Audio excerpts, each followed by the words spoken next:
Hey, what's going on, everybody? Today we're going to do a quick video on the different parts of a spinning or open face reel. However you say it, that is what it is. So we are going to look at kind of the major components of this reel so that if you're having problems or you just don't know, now you will. We're going to go from top to bottom. So from the top, this is our drag control. So if we tighten that, it's going to increase our drag, meaning that it's going to be harder for the fish to pull line off the spool. If we want it to be looser, let's say we're using a lighter line, we don't want the line to break as the fish is pulling it, we're going to back that off, lefty-loosey.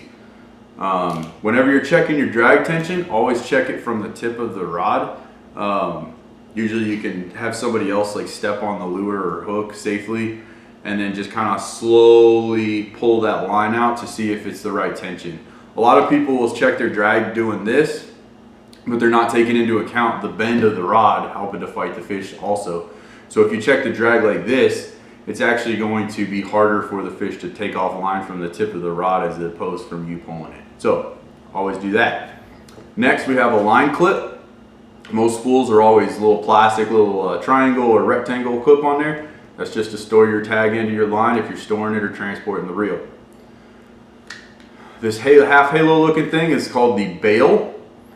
The bail is open, which allows the line to come freely off the spool when casting, and it automatically closes, or it should, when you start reeling to engage the line guide right here, this little roller line guide, which will wrap it around the spool as you reel in.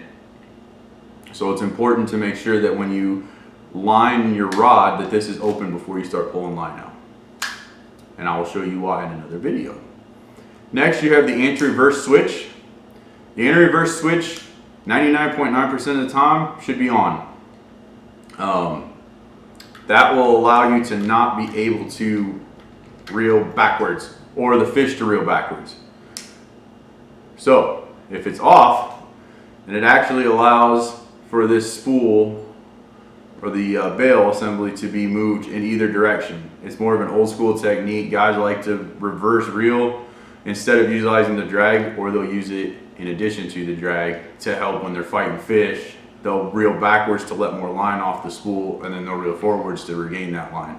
It's just more of a manual drag system, if you will. But for all intents and purposes, turn that on. If you get one at the store and this thing just constantly moves when you put a lure on it, go down to that switch, turn it off. And then last, we have the handle.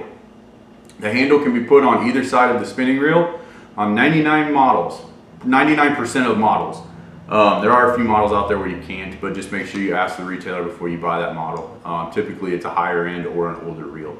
But I will show you how to change the side of the handles in another video. But if you see one in the store and you like it, it's just not, the handle's just not on the right side, don't worry about it. Go ahead and buy that reel or ask the associate at the store if it can be changed. Most likely he or she will say yes, and you're good to go. So that is the parts of a spinning reel. If I missed anything, or you want me to elaborate more on in-depth taking off the spool, anything like that, please put it in the comments below.